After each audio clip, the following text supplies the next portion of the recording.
Hello, everyone. I'm sorry, Zoom had a little bit of a crash at the university level today. We are sorting some things out.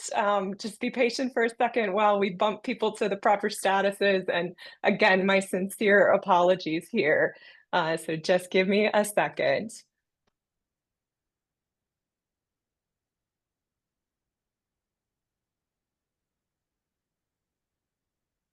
Okay.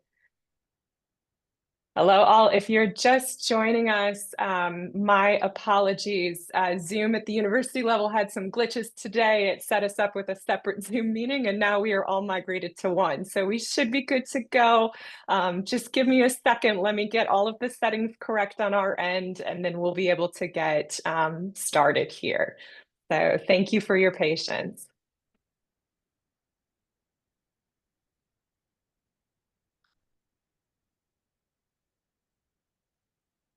Okay, give me one more second, and we should be good to go.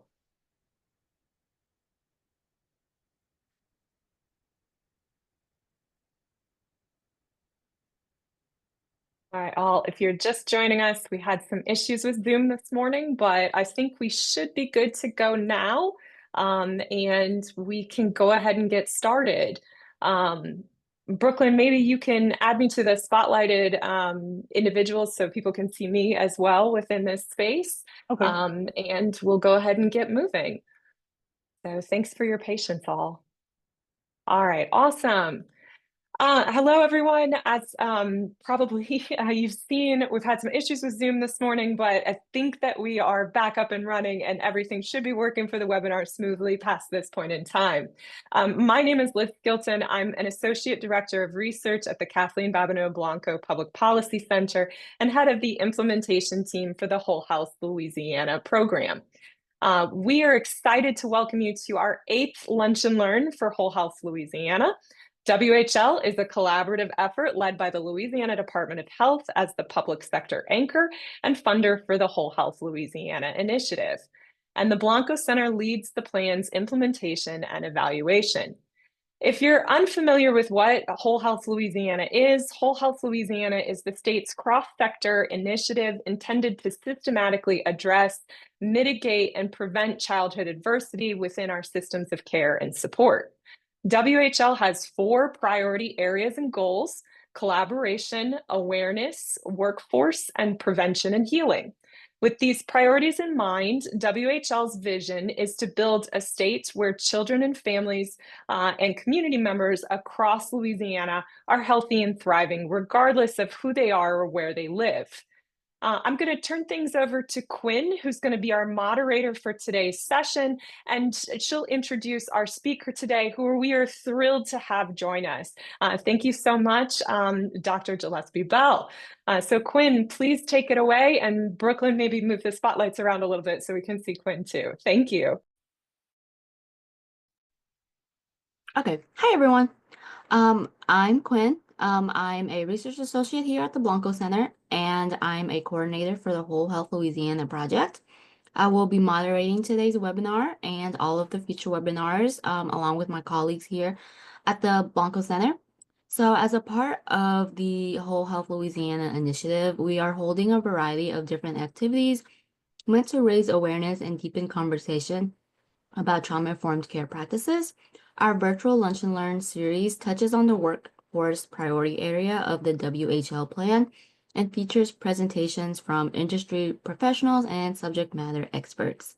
We have a webinar planned for one Thursday for each month for the remainder of this year, and each webinar will touch on various topics related to the goals and objectives of Whole Health Louisiana. Our planned webinars are listed on the Eventbrite page that you all use to register for today's event. And before I introduce our speaker for today, I want to first mention our ASL interpreter for today is Lisa Gill. You should see her pinned to view the interpretation throughout today's presentation. So I'm now going to go ahead and introduce our speaker for today's webinar, We have Dr. Veronica Gillispie-Bell, who is a board certified obstetrician and gynecologist and an associate professor at Ochsner Health in New Orleans.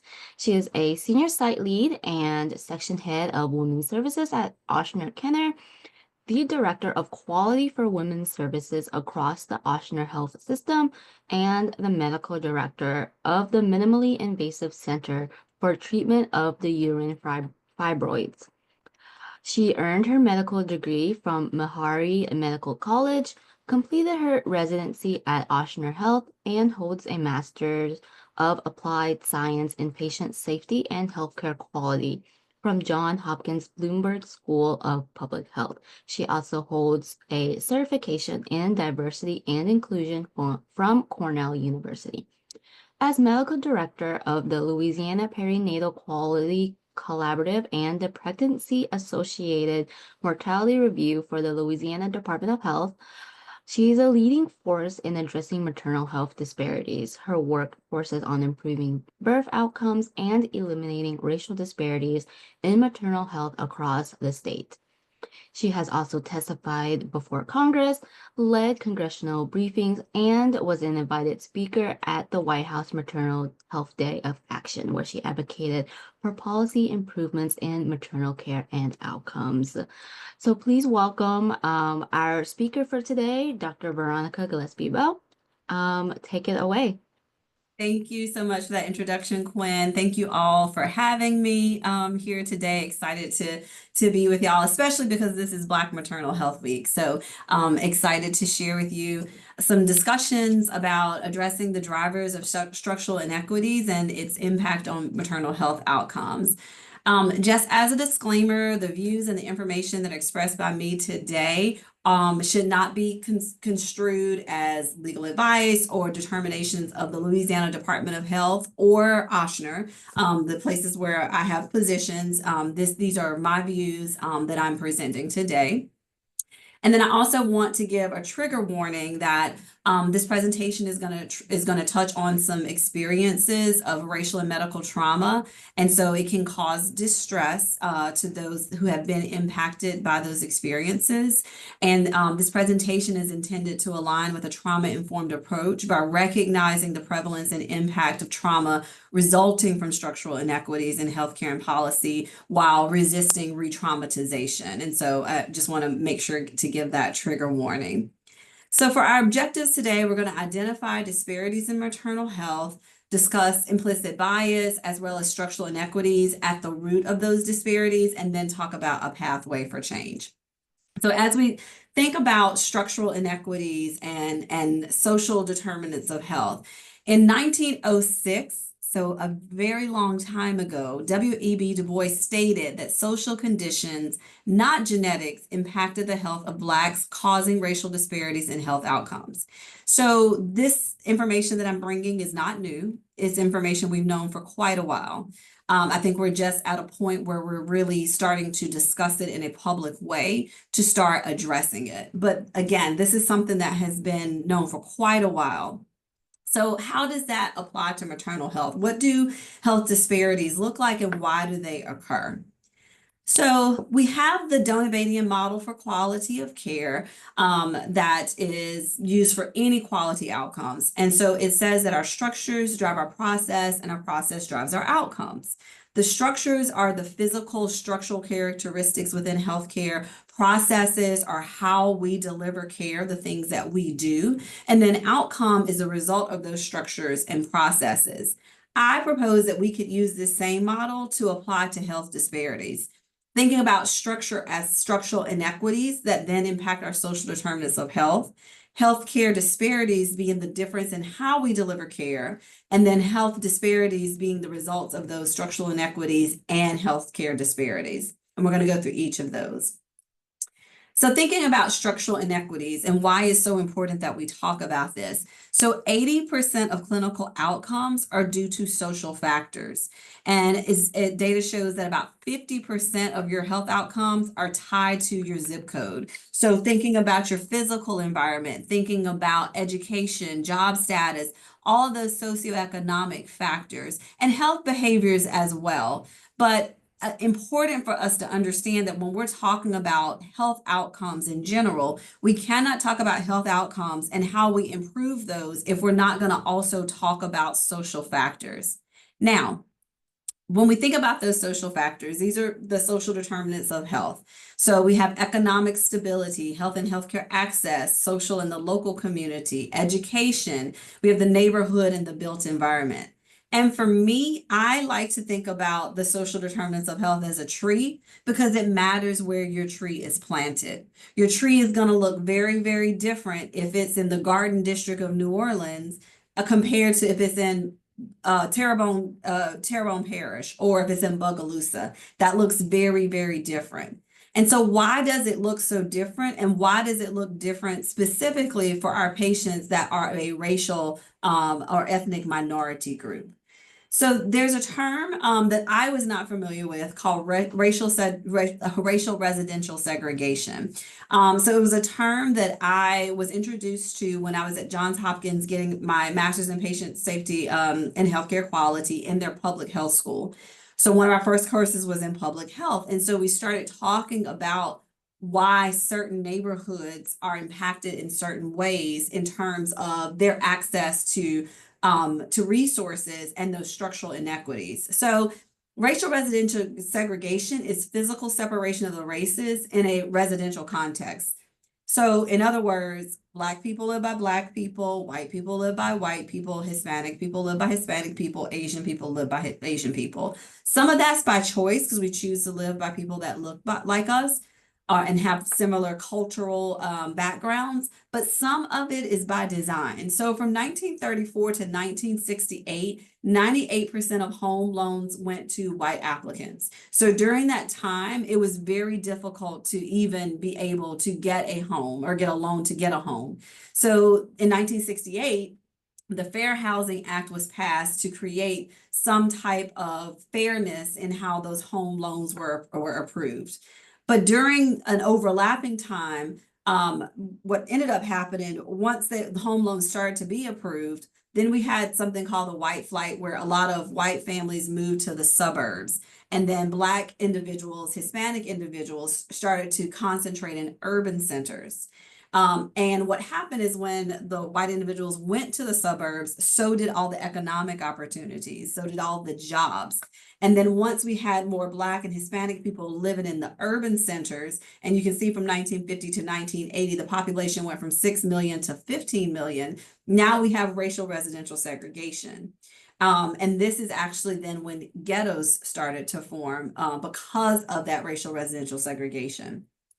And so when we look at those minority neighborhoods, and we can also look at this as an urban versus rural as well, but when we look at those minority neighborhoods, we see structural inequities. We see decreased medical and social services in those minority communities. We see targeted tobacco ads. We see higher levels of crime. We see less funding for public schools. Public schools are funded by our property tax. So when you live in a low-income neighborhood, your property tax is less, so now you have less funding for public schools. We see more food deserts. We see less green space. We see more factories. And so we see those environmental factors that then start to also affect our health outcomes, remembering that 80% of clinical outcomes are due to those social factors. One of the things that we had to do in that class was to do a 1-mile radius walk. And so I encourage each of you to consider doing this just so you can have a better understanding of where our patients are coming from. And so in the 1-mile radius walk, we're asked to go and walk in an area and then to just pay attention to the different social determinants or social drivers of health.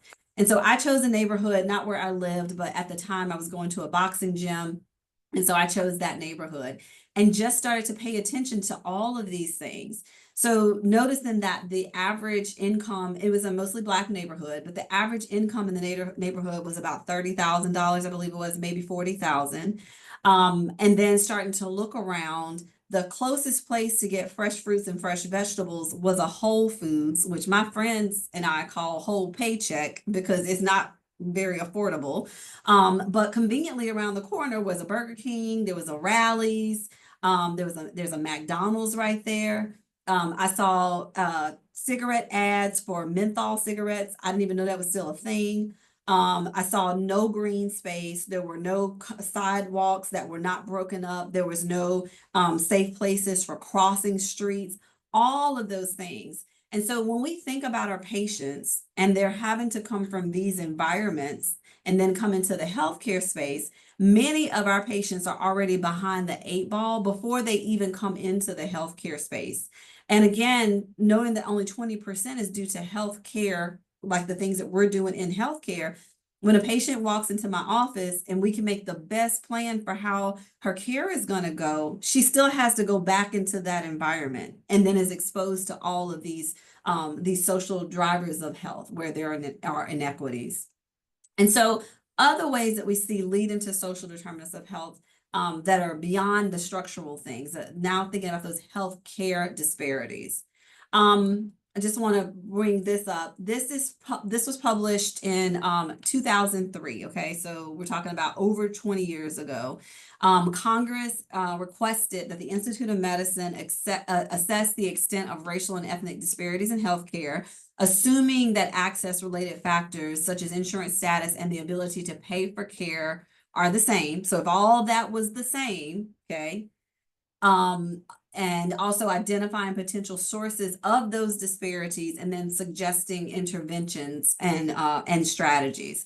And so what the Institute of Medicine found, and they published this in 2003. There was a brief that was published in March of 2002, but the actual whole report was published in 2003. What they found is that even among the better control studies, the vast majority of published research indicates that minorities are less likely than whites to receive needed services. So remember, we have adjusted for access-related factors. And their conclusion was that, again, minorities are less likely than whites to receive needed services, including clinically necessary procedures, even after correcting for access-related factors such as insurance status.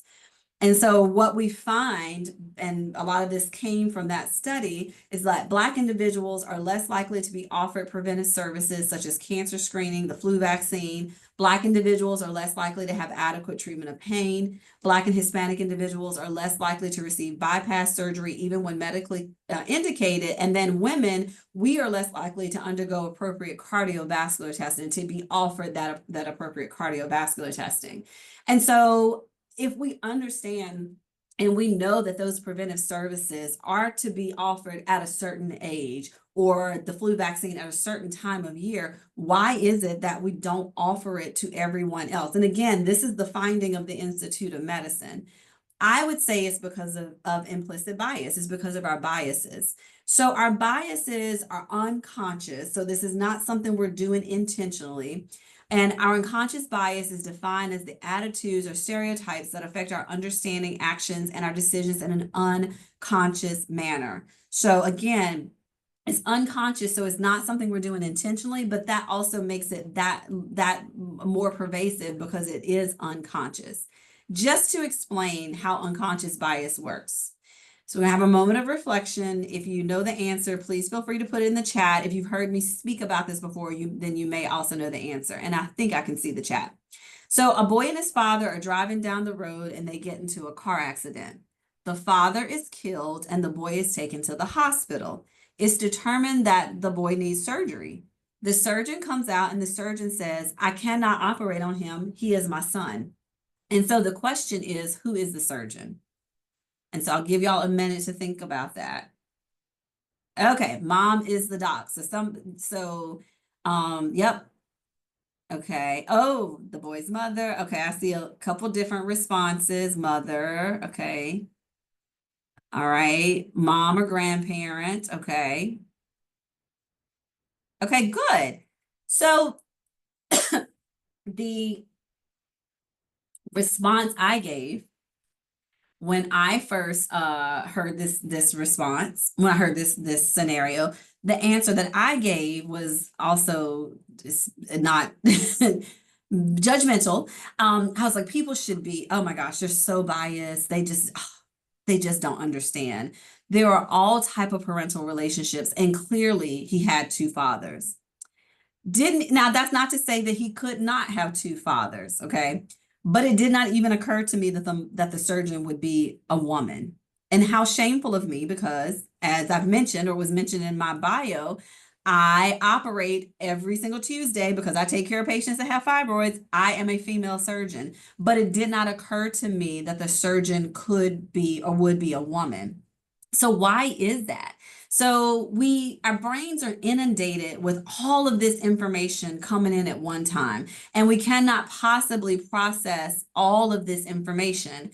And so our brain takes shortcuts, and it makes these shortcuts based on our social conditioning and patterns that we formed because of that social conditioning. So for me, I never saw a female surgeon until I was in medical school. Well, by that time, my brain had already formed this pattern that a surgeon is a man, because that's probably what I saw on television, because I didn't even see I never had been to a surgeon. I'd only seen surgeons on television and they were all men. So my social, excuse me, conditioning was that surgeons were men. So when I heard this scenario, my brain took the shortcut that surgeon has to be a man. And then I created a whole scenario around how to make that surgeon be a man. And so again, it's not to say that there's something wrong with me or that there's something bad about me. We all have biases because our brains all do this. I mean, initially, it was supposed to be something protective. If I'm in the forest and I hear a roar, I don't need to sit around and figure out where the roar is coming from. I need to start running. So I need to have that pattern that if you hear a roar, you run. And so it's something that all of our brains do. It's not that it's something bad, but it can be bad in healthcare if we use those biases to inform our decisions about how we deliver care. So just to give you a real example of like how this happens in healthcare. So Dr. Marion Sims was known as the father of modern gynecology. He invented the speculum that we use when we're doing pap smears. He invented the procedure that repairs vesico-vaginal fistulas. He did all of this, though, by operating on slave girls. 3 of that we know in particular are Anarcha, Betsy, and Lucy. Anarcha, we know that he operated on her over 30 times over a 5-year period. He did all these surgeries, though, on these 3 slave girls with no anesthesia, even though anesthesia was available. And so what became the biased view is that Betsy, Lucy, and Anarcha and slave women had medical super bodies because they could tolerate surgery without anesthesia. So that was the biased belief. So fast forward to 2016, this was a study done at UVA. They asked 222 white medical students and residents to give their ratings about Black people and their perception about pain, and are they biologically different. So over 50% believe that Black people feel pain differently because they believe that we have thicker skin and we have different nerve endings, which is not true. Just let me make it clear, race is a social construct. It's not a biological condition. Remember, W.E.B. Du Bois taught us that. Our skin is the same, our nerve endings are the same, but the greater that those students believe that, the less likely they were to prescribe appropriate pain medicine. And so that's how biased beliefs become or start to impact how we practice medicine and how we then don't have the same quality of care for all individuals. Here's another study, and this was amongst undergraduate students asking them about their biased beliefs about Black women. So they said that they believed that Black women compared to white women were more likely to have multiple sexual partners, less likely to use birth control, more likely to receive public assistance, have less education, earn less income, less likely to follow the doctor's instructions, and less likely for the father of the child to be involved. Again, beliefs that have come about by social conditioning, because this is how Black women have been portrayed throughout time. We're not going through it today, but there are different archetypes that have been used to describe Black women throughout history, throughout time in the United States. And a lot of these beliefs come out of those archetypes. And again, that then starts to affect how we think and feel about Black women. And I'm using Black women as an example, but we could very easily change this to Hispanic women, to Asian women, to any racial minority, and talk about what those beliefs are and how it impacts how we provide care to those patients. The other way that we see this come out is in microaggression. So a microaggression is a comment or an action that subtly, often unconsciously or unintentionally expresses a prejudiced attitude toward a member of a racial, of a marginalized group, such as a racial or an ethnic minority or a gender minority. And so we have three types of microaggressions. The first one is microassaults. This is something that we are intentionally doing because of a bias that we may have. I'll give you an example from life that doesn't have anything to do with medicine. My husband and I were in Italy. And as much as people think I'm fancy, my husband is really the one that's fancy. He wanted some Italian suit, some like handmade Italian suit or whatever. So we're in the store in Italy. And I was kind of behind him, and I noticed the store clerk was like right on his heels. Didn't ask him if he needed help, didn't ask if he could show him anything, didn't say anything to him, was just completely following him around the store. And I realized the store clerk was doing an intentional action of following him because he had a bias that he was going to steal. Same thing happened to Oprah when she was in Paris at the Hermes store. They didn't realize it was Oprah. They just thought it was another Black woman, and they refused to actually allow her to see a purse that she was asking to see. So that's a micro assault. A micro insult is a verbal and nonverbal communication that subtly conveys rudeness and insensitivity that is demeaning to a person's race, ethnicity, or gender. One that I have heard before is that, oh, you're so articulate, you don't sound Black. And so that's to say, and I will say, that's not just something I've heard from people that didn't look like me. I've heard other Black people tell me that. And so that means that you have a bias that there's a certain way that Black people are supposed to sound. And so that is a micro insult and basically insensitive and rude to make that assumption about my race. And then a micro invalidation is a communication that subtly excludes, negates, or nullifies the thoughts, feelings, or experience reality of an individual. So an example of that, a few years ago, we were saying stop Asian hate. And there was a time again that many people were saying that, but other people were responding with stop all hate. Well, of course, we want all hate to stop, but at a time when my Asian friends were afraid for their grandmothers and grandfathers to walk down the street because they didn't know if they were going to get attacked, that would be very insensitive to not acknowledge what they were experiencing in that moment. And the issue with this in the healthcare setting is that we don't walk into the door and all of a sudden stop our biases or all of a sudden stop our microaggressions. We use these every day in the way that we interact with each other and the way that we interact with our patients, particularly those patients that come from a lower socioeconomic status. And so we have to think about that. The other way we see this is how we document in the chart. This was a study that was done by JAMA where they identified there's 5 major things that they can see in the medical record. Questioning the patient's credibility. When we put things in quotation marks, expressing disapproval of patient reasoning or self-care, stereotyping by race or social class, portraying the patient as difficult. When we say a patient is difficult, when we say that patient is non-compliant, we've now stereotyped them for everybody else that's going to pick up that chart. When we didn't take the time to even ask questions to understand they may have barriers for why they cannot be compliant. And so now we have, again, use that microaggression. And also emphasizing the physician authority over the patient. And then we have to remember our patients can see our medical records now. So when they see that, then that begins to create mistrust and distrust of the healthcare system. Especially, again, we're talking about those patients that have been already impacted by those structural inequities. And so when we combine those social determinants of health that are impacted by structural inequities, healthcare disparities, then together we have health disparities. So what do we see in our health disparities in terms of maternal child health? So we know that nationally, Black women are almost 4 times more likely to suffer a pregnancy-related death compared to white women. In fact, in February of this year, the CDC released its most recent maternal mortality report. It was data from 2023. We actually saw a decrease in maternal mortality from 2022 to 2023, which is great. Still not as low as it was in 2018. So question if we're going in the right direction.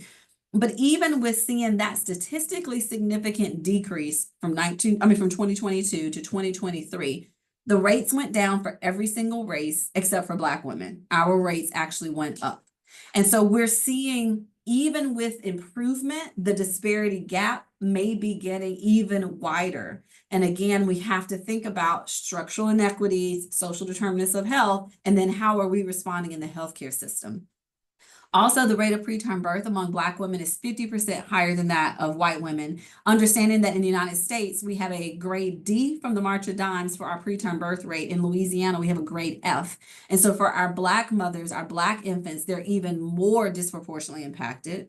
The infant mortality rate for Black infants is twice that of their white infant counterparts. And then the reason that we can say these outcomes are due not only from social determinants of health, as W.E.B. Du Bois told us, but also from differences in how care is delivered, that everybody's not getting high quality care, as the Institute of Medicine told us, is then looking at this data. A Black woman with a college degree is twice as likely with a white woman as a white woman with an 8th grade education to experience a pregnancy-related death. So in thinking about all those things, which can be very daunting, is there a pathway for change? What can we do different? The answer is yes, there is definitely a pathway for change. The first thing that I would say is that you cannot have quality without equity. We cannot improve outcomes for everybody if we're not looking to see who has the worst outcomes and then working to improve their outcomes. So when we think about that, the Institute of Medicine several years ago came up with a definition of quality. They said quality is the degree to which health services for individuals and populations increase the likelihood of a desired health outcome and are consistent with current professional knowledge, meaning evidence-based practices are done, and that will increase the likelihood of a desired outcome. They said to do that, we have a couple of domains. Care has to be safe, it has to be effective, it has to be patient-centered, it has to be timely, it has to be efficient. They came back later and they said, we're missing a domain. And they came back and said it has to be equitable. Then they came back and said, actually, equity has to be woven into all of these. We can't have safe care if it's not equitable care. We can't have effective care if it's not equitable care. We can't have patient-centered care if it's not equitable care. And the way that we know if we are getting to this definition of clinical outcomes is looking at health disparities. And so I've just explained where our disparities are. So we have a long way to go to making sure that everybody is able to have desired health outcomes. The word equity for sure has been misunderstood and mistaken as to what that means. I love this picture because I think it helps us to understand really clearly when we're talking about health equity, what we mean. So if you look on the left, you can see an example of equality. Everybody is getting the same resource. Regardless of need, everybody gets the same resource. And you can see their outcome is that they're trying to see this baseball game and the fence is in the way. The fence is the barrier. For the first guy, he didn't even need the resource. So he didn't even need that. The second guy, that resource was exactly what he needed. The third guy got the same resource, but he still can't get to that outcome. When we're talking about structural inequities and trying to address those, what we're talking about is meeting people where they are to give them the resource that they need. So this first guy, again, he didn't need a resource, great. Second guy, he needed that resource, now he can see it with the fence.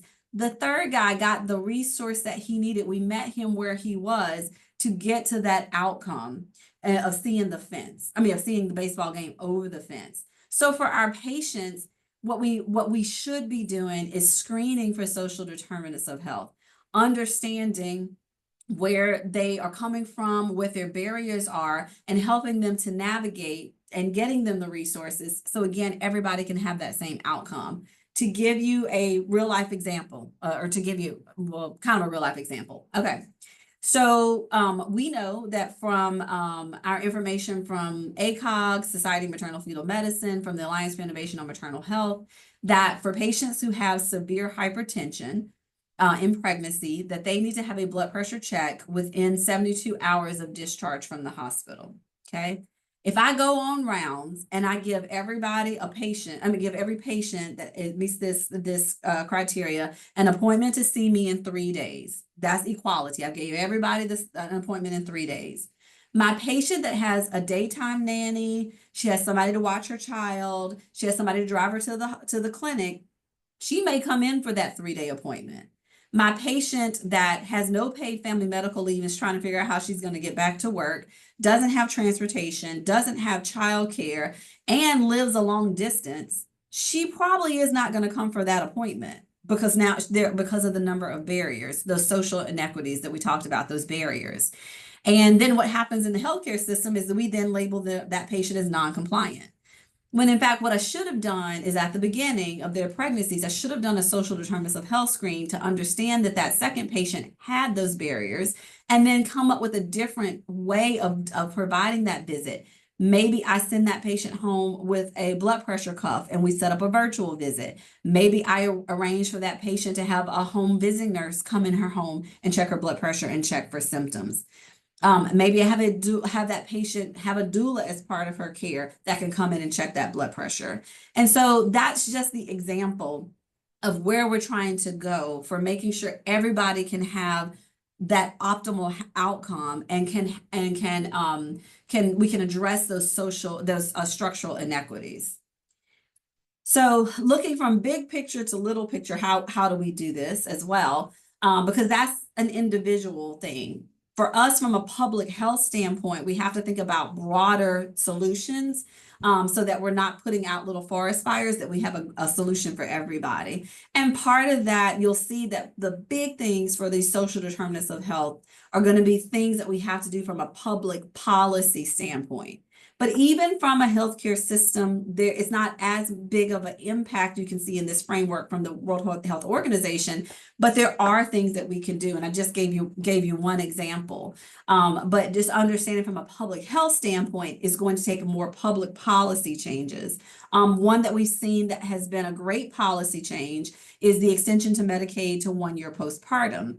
We know from our mortality data that the majority of deaths are not happening at delivery. They're happening after delivery up to 1 year postpartum, with the majority happening in the first 6 weeks if we think about just pregnancy-related deaths. So by ensuring that Medicaid is extended to 1 year, that's one tool to make sure patients have access to care. And so again, addressing one of those structural inequities. In the healthcare system in the hospital, we have a framework that comes from the Institute of Healthcare Improvement, and that's making this a strategic priority, developing structures and processes to support the work, deploying strategies to address these structural inequities that we can do as an organization. Also seeing where do we have institutional racism within our organization? How are we making it more difficult or making it easier for different patients with different barriers, physical barriers, as well as social barriers to be able to access care.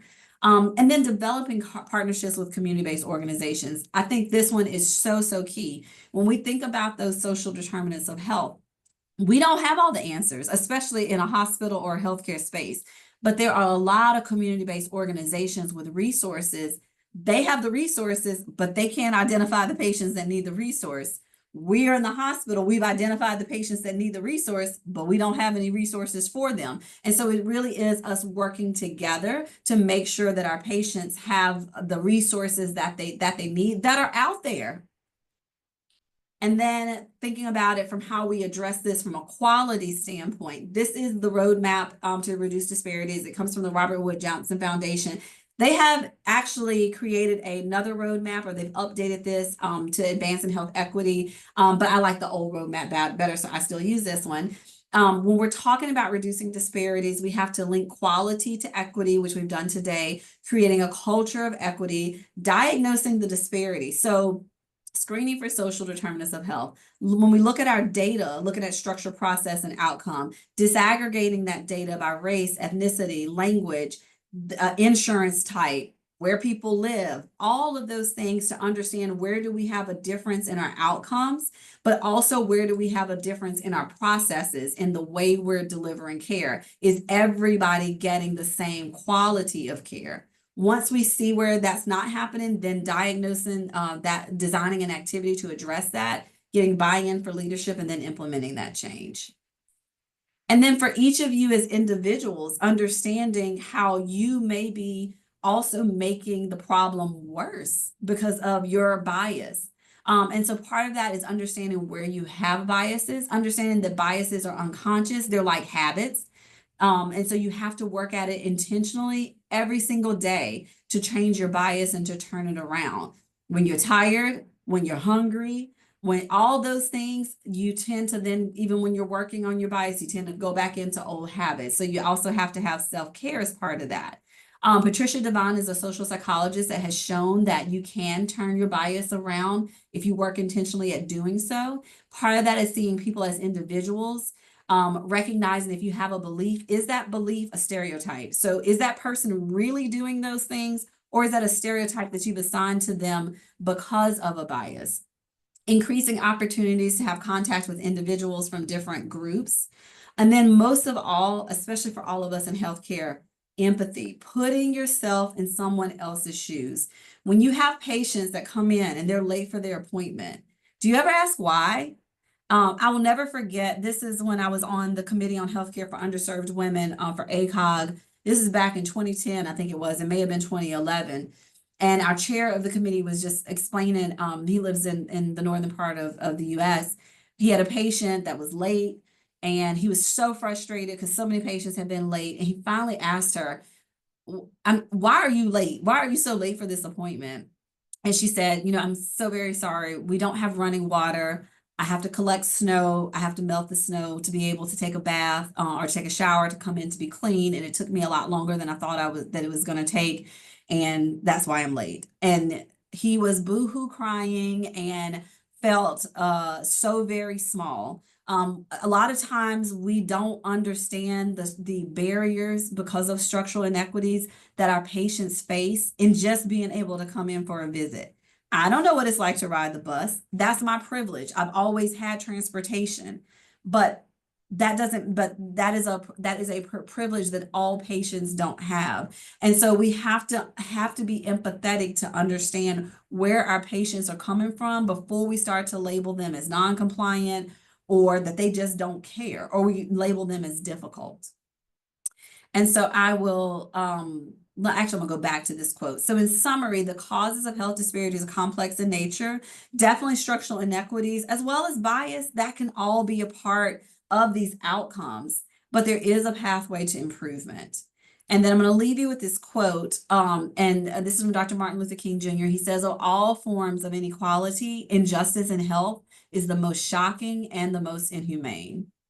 And then I have a video, but I am going to hold off showing the video so that I can take the time to answer questions in case there are questions. If we have extra time, then I'll see if I can get the video to play. And then I'm happy to answer any questions that you may have.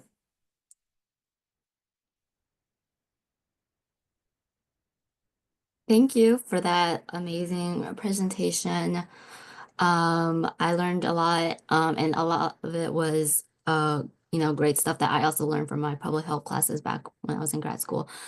So I'm gonna go ahead and start fielding some questions. Does anyone have any questions,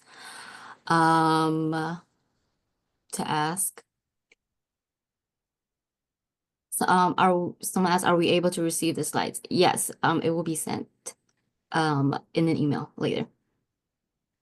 And then Michelle asked if I can recommend a social determinants of health screen. Sure, I'll put it in the, let me see if I can't talk and type at the same time, but I'll put it in the chat. I think what's important, this is one of the things that we're working on with our birthing facilities through the LAPQC. It's the screen is important, like which screen you use is important, but probably more important than that is how you do the screen. So part of that is scripting. So think about it. When you're screening for social determinants of health, one of the questions, for example, is food insecurity. I'm gonna tell you right now, if I came into the doctor's office and my doctor said, "Are you having trouble getting food?" I'm not going to say yes, even if I am having trouble. What are you supposed to do? You're a doctor. Well, how are you going to, how can you even relate to what that's like? How are you going to help me get food? So we have to think about what that scripting is, making sure our patients understand why we are asking the question, but also doing resource mapping so that when they say yes, we have resources. I think that one of the things that holds us back from screening for social determinants of health as healthcare systems, as healthcare providers, is just when someone says yes, what are we going to do? How are we going to help them? And so if you do the resource mapping, that is one way. I'm sorry, I'm giving y'all the information from the AFFP. This is, I think, this is one of the good resources. I'll put it in the chat so everybody can see it. And so again, one of the things that can be done is that resource mapping, especially to do that with if you've not had this before, but a patient partner as part of your quality improvement team, someone from the community that can help you identify those resources. So again, that you're able to then have a response when that patient says yes.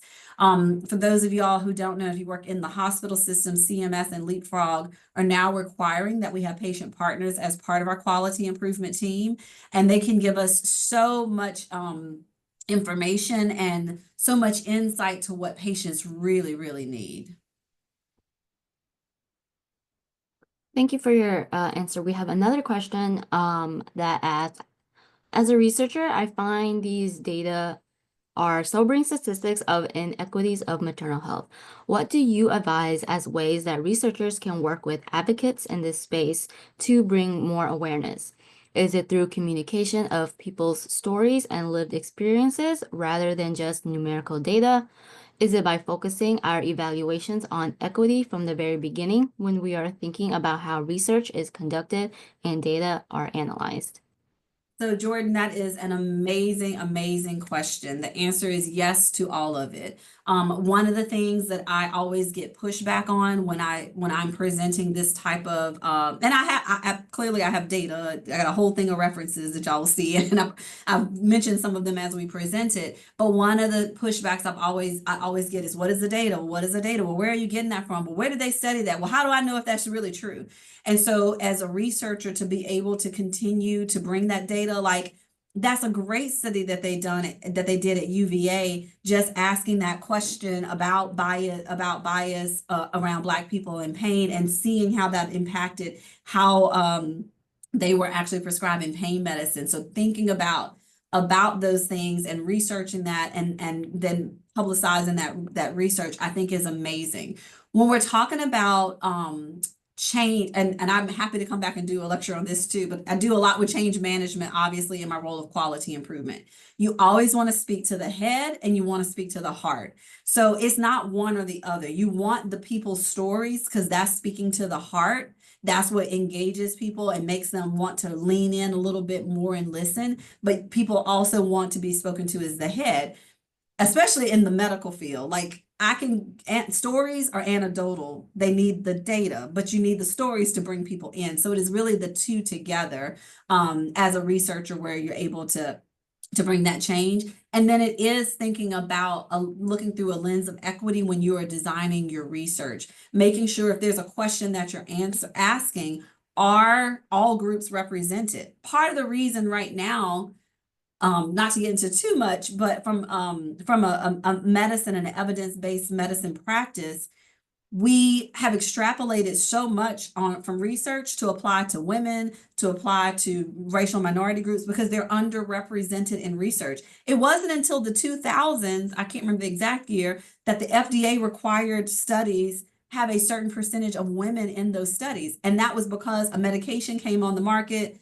After the medication was out, it had only been tested mainly in men. The medication came on the market and they realized, well, women were dying, and because they metabolize the medicine different.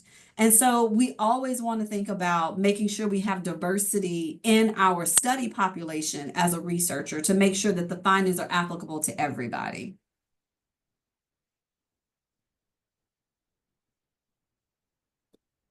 We have another question that asks, how do you help people address their bias when they don't recognize it exists?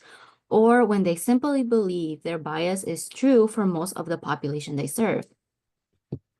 That's also a great question, and also a question. I was in Mississippi giving a similar presentation last week, and this came up that the physician was saying he was speaking at the Rotary Club, and the other physicians were like, I mean, well, the people on Medicaid, they don't want to work. And that is a clear bias belief because my patients that are on Medicaid have one job, not only one job, they usually have two because we're paying the minimum wage, which is not a living wage. So I think it's really important to just speak truth to power. Just we all have the ability to be a bias interrupter, which I know can be very hard to do and can be very, you have to be very courageous to do that. But just to call people out and just say, and I'm thinking about a time as many years ago that I did not do that, and it haunts me. I think about it all the time. And when I heard a nurse say something, and I really should have in that moment said something because she was making a bias. It wasn't a racist comment; it was a bias comment, and I should have said something. But we all have that ability that if you are seeing that to happen, to be able to say something about it. And then just giving, again, just speaking truth to power and making sure you help that individual understand it's a stereotype and not an actual fact.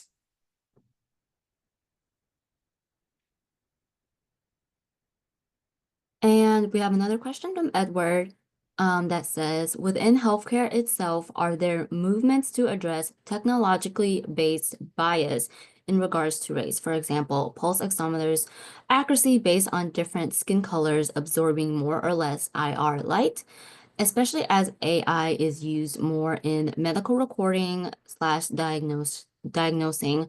Are there guidelines for computational bias of the kinds we've seen in camera tech or natural language processing not trained in AAVE? That's a great question, Edward. And there have been many discussions about this. I think to your point around I guess it's with the infrared light. It became known or acknowledged during COVID-19 with the pulse oximetry monitors that we use on the fingers, that how it calculated the pulse ox was not correct for people with more melanin. Then going back and understanding that when it was validated on mostly individuals that were white. And so there is more information that's coming out now. The change, that's the part. I'm not sure how much or who is leading change around that. In terms of AI, yes, I have a love-hate relationship with technology and a love-hate relationship with AI. I think it has great potential. I saw a demonstration where they were able to use AI to create avatars that look like people, not avatars like cartoons, avatars that look like people, and they were able to generate avatars that looked like the people that they were speaking to create that cultural competency, and that congruency of race, which then we know from data creates trust. But we also know how AI makes decisions in the clinical decision-making space is inherently biased because AI makes those decisions based on research, based on peer-reviewed research, which you've already said is biased because it doesn't have diversity of people represented in the studies, or from the way that we practice, which is bias.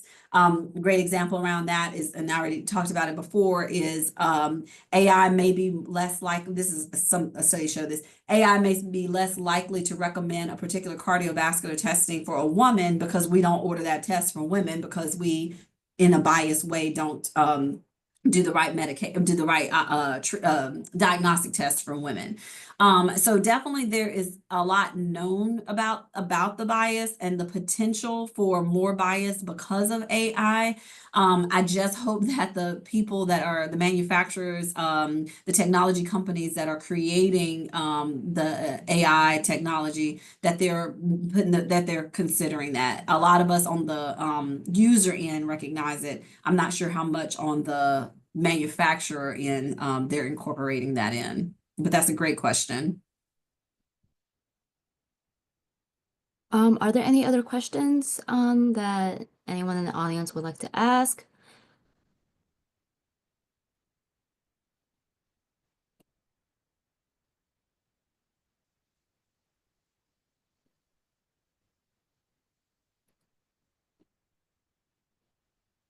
So we have a couple minutes remaining. Dr. Gillispie-Bell, do you want to play that video that you had up?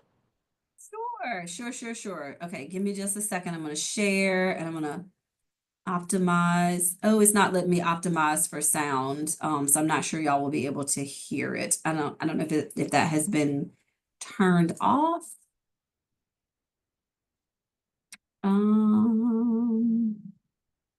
Yeah, I think the sharing feature is only letting me share the video, so I don't think y'all will be able to hear it. But there's a link. I can let me just try, but I don't think y'all will be able to hear it. But there is a link in the presentation if anybody wants to watch it. Line up, everybody line up. Are y'all able to hear that? Yeah, we can hear that. Everybody line up. Shoulder to shoulder. Take off your backpack. Basketball, line up. We're about to race. We are racing for $100 bill. The winner of this race will take this. It's a $100 bill. Before I say go, I'm going to make a couple statements. If those statements apply to you, I want you to take 2 steps forward. If those statements don't apply to you, I want you to stay right where you're at. Take 2 steps forward if both of your parents are still married. Take 2 steps forward if you grew up with a father figure in the home. Take 2 steps forward if you had access to a private education. Take 2 steps forward if you had access to a free tutor growing up. Take 2 steps forward if you've never had to worry about your cell phone being shut off. Take 2 steps forward if you've never had to help mom or dad with the bills. Take 2 steps forward if it wasn't because of your athletic ability. You don't have to pay for college. Take 2 steps forward if you never wondered where your next meal was going to come from. I want you guys up here in the front just to turn around and look. Every statement I've made has nothing to do with anything any of you have done. Has nothing to do with decisions you've made. Everything I have said has nothing to do with what you've done. We all know these people over here have a better opportunity to win this $100. Does that mean these people back here can't race? No. We would be foolish to not realize we've been given more opportunity. We don't want to recognize that we've been given a head start. But the reality is we have. Now, there's no excuse. They still got to run their race. You still got to run your race. But whoever wins this $100, I think it'd be extremely foolish of you not to utilize that and learn more about somebody else's story. Because the reality is, if this was a fair race and everybody's back on that line, I guarantee you some of these black dudes would smoke all of you. And it's only because you have this big of a head start that you're possibly going to win this race called life. That is a picture of life, ladies and gentlemen. Nothing you've done has put you in the lead that you're in right now. When I say go, on your mark, get set.